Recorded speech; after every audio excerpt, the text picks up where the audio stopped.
কোনো ডকুমেন্টেশন না থাকার কারণে যেটা হয়েছে, অনেক শহীদ এবং আহত ভাই বোনেরা তাদের কাছে কোনো লিগ্যাল ডকুমেন্ট নাই যে 24-এ তারা আহত হয়েছিল। কিন্তু একই সময়ে ছাত্রলীগের হেলমেট পরা গুন্ডা বাহিনীদেরকে আমরা দেখেছি, তারা ইতিমধ্যে অনেকেই শহীদদের তালিকায় নাম ঢুকিয়ে ফেলেছেন।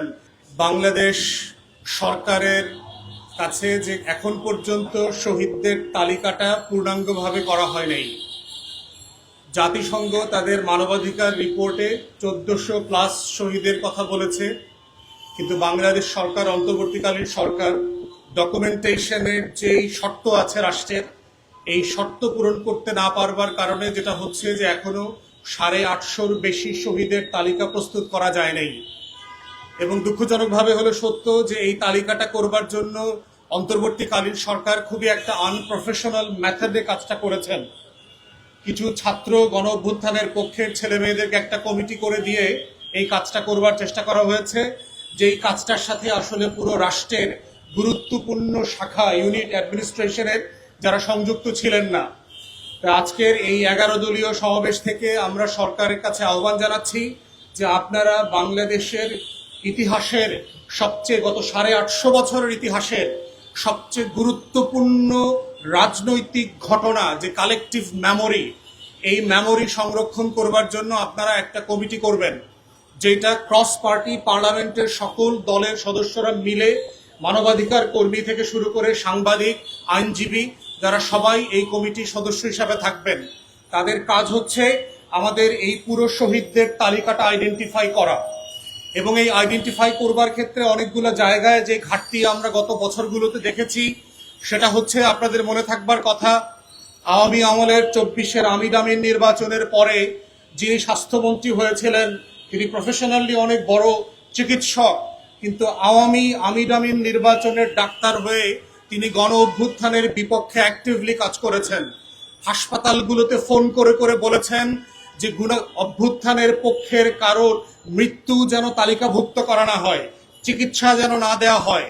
এবং তখনকার তালিকাগুলোতে কোনো ডকুমেন্টেশন না থাকার কারণে যেটা হয়েছে, অনেক শহীদ এবং আহত ভাই বোনেরা তাদের কাছে কোনো লিগ্যাল ডকুমেন্ট নাই যে 24-এ তারা আহত হয়েছিল। কিন্তু একই সময়ে ছাত্রলীগের হেলমেট পরা গুন্ডা বাহিনীদেরকে আমরা দেখেছি, তারা ইতিমধ্যে অনেকেই শহীদদের তালিকায় নাম ঢুকিয়ে ফেলেছেন। আমার এলাকাতেও আমি এক সাবেক ছাত্রলীগ নেতার নাম ইতিমধ্যে খুঁজে পেয়েছি, যার কবর জিয়ারত আমি করে ফেলেছি। অতএব এই কমিটিকে সিরিয়াসলি দেখতে হবে যে ডাবগাছ থেকে পড়ে যে শহীদ হয়েছে, তিনি যেন এই শহীদদের তালিকায় স্থান না পান। রোড অ্যাক্সিডেন্টে যিনি মারা গেছেন, তিনি গুরুত্বপূর্ণ বাংলাদেশের নাগরিক, কিন্তু এই শহীদদের তালিকায় তার নাম থাকা বাঞ্ছনীয় না। তাই একই সাথে আর একটা যেটা সংকট হয়েছে, সেটা হচ্ছে গণকবর আইডেন্টিফিকেশন। আমরা দেখেছি যে 128-29 জন শহীদকে এই রয়ের বাজারে এনে রাতের বেলা যেভাবে গণকবরে কবরস্থ করা হয়েছে, মাতুয়াইলে, জুরাইনে, নারায়ণগঞ্জে, মুন্সিগঞ্জ থাকো, দেশের বিভিন্ন জেলাতে এই গণকবরের আইডেন্টিফিকেশন, ডিএনএ স্যাম্পলিং এখনো সমাধান করা হয় নাই। তৃতীয়ত হচ্ছে, যারা আহত, পঙ্গু হয়েছেন, প্রতিবন্ধী হয়েছেন, অন্ধ হয়েছেন, তাদের পুনর্বাসনের যে কার্যক্রম, সেটা থেমে আছে।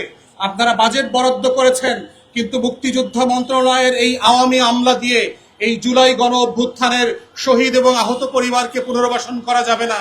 বরং পেশাদারিত্বের সাথে জুলাই শহীদ স্মৃতি ফাউন্ডেশন যারা এই কাজটা করেছে গত 2 বছর ধরে, টাকাটা তাদেরকে দিতে হবে। কিন্তু দুঃখজনক হচ্ছে, সরকার ক্ষমতায় আসার পরে এদের বেতনের টাকাটা পর্যন্ত দেয়া বন্ধ করে দিয়েছে। গত 5 মাস থেকে জুলাই শহীদ স্মৃতি ফাউন্ডেশনের কর্মকর্তারা, স্বেচ্ছাসেবীরা যারা নামমাত্র মূল্যে সেখানে কাজ করেন, তাদেরকে বেতন দেওয়া যাচ্ছে না। বাংলাদেশ ব্যাংকের গভর্নর এসে ভাতার টাকা পর্যন্ত সাসপেন্ড করে দিয়েছেন। এই ধরনের দুষ্টামি বন্ধ করা দরকার। থার্ড হচ্ছে, জুলাই জাদুঘর উদ্বোধন করবার দিনটাকে আপনি 5 তারিখে কেন নিচ্ছেন? কেন এটা আগিয়ে নিয়ে এসে সারা মাস ধরে বাংলাদেশের ছাত্র জনতা, তরুণ, শিক্ষক, শিক্ষার্থী যারা আছেন, তাদেরকে এই জুলাইয়ের জাদুঘরের সাথে এঙ্গেজ করা হচ্ছে না? আপনারা কি এটাকে শোকে পালন করবার জায়গা হিসেবে নিচ্ছেন, না গণ অভ্যুত্থানের উদযাপন আকারে নিচ্ছেন? এই জায়গাগুলোতে কিন্তু আমরা দেখতে পাচ্ছি বর্তমান সরকার একটা দায়সারা অনুষ্ঠান আয়োজন করছে। আমরা নিন্দা জানাচ্ছি একইভাবে মনে রাখতেছি এবং আপনাদেরকে মনে করিয়ে দিচ্ছি, এই 1400 শহীদ এবং গণ অভ্যুত্থানের সবচেয়ে বড় বেনিফিশিয়ারি কিন্তু আপনারা, যারা ধান খেতে পাট খেতে শিলংয়ে, লন্ডনে, টরেন্টো আর মালয়েশিয়া থেকে লুকায়ে ছিলেন, যারা বছরের পর বছর বাংলাদেশের চাঁদ তারা আলো বাতাস দেখেন নাই, তারা আজকের সাডেনলি ক্ষমতার বাতাস দেখতে পাচ্ছেন এবং জুলাইকে ছোট করবার জন্য প্রতিদিন প্রতিনিয়ত বক্তব্য দিচ্ছেন। এই ধরনের বাজে কাজ এবং হীনমন্যতা থেকে বের হয়ে না আসলে মনে রাখবেন, এই হীনমন্যতা আপনাদেরকে একের পর এক ভুল সিদ্ধান্ত নিতে বাধ্য করবে এবং তরুণদেরকে আবার খেপিয়ে তোলবার জায়গা করবেন। তার একটা টুকরা গত কয়েকদিনে আপনারা দেখেছেন, শিক্ষা ব্যবস্থা নিয়ে যেই ছিনিমিনি করবার চেষ্টা করে তরুণরা একটা অংশ আবার রাস্তায় নেমে এসেছে। তাই জুলাইয়ের বারুদ কিন্তু এখনো বাতাসে, স্কুলে কলেজে তরুণদের হৃদয়ে গেঁথে আছে। সেটাকে ঝামেলা করবার চেষ্টা করবেন না, বরং এটাকে মাথায় নিয়ে শ্রদ্ধা করে সম্মানজনক পুনর্বাসন করে জুলাইকে নিয়ে আগামী বাংলাদেশ বিনির্মাণের লড়াইতে এগিয়ে যাবেন। সে